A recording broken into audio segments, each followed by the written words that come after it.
Hypothermia. Okay, situation is hypothermia. Okay, rolling. Action.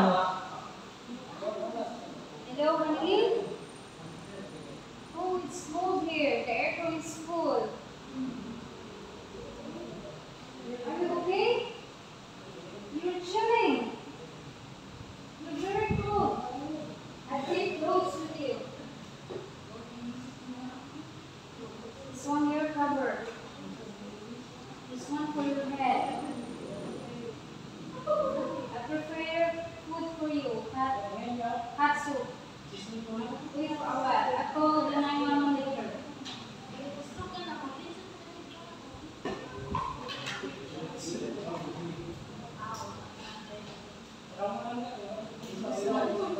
Take sip of soup to relieve your chin.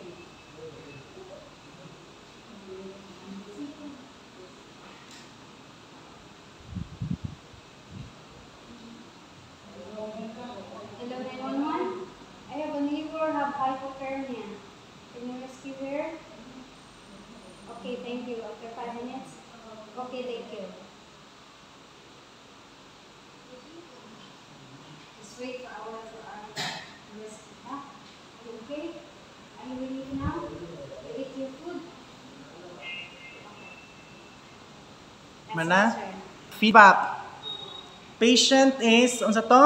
Hypothermia. Unsa ng hypothermia? Bugnaw. Unsay bugnaw? Pressure. Ha? Low pressure. Unsa? Low temperature. Low pressure ka ng bagyo? Low temperature. Pila gini normal nga temperature sa tawo? 36.5. Ya pag mag-hypothermia, below. Hypothermia, first assessment.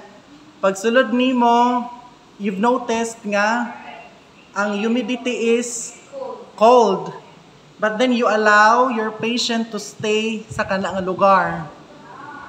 Kung bugnaw ang usa ka lugar, i-transfer siya sa laing lugar nga dili bugnaw, medyo init ang palibot. Usa ka mohatag og first aid.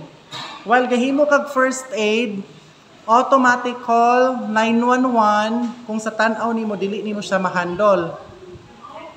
Kay sa imong sitwasyon ganina, usa ka ning tawag og 911, ingon man kano mag-prepare ka og food.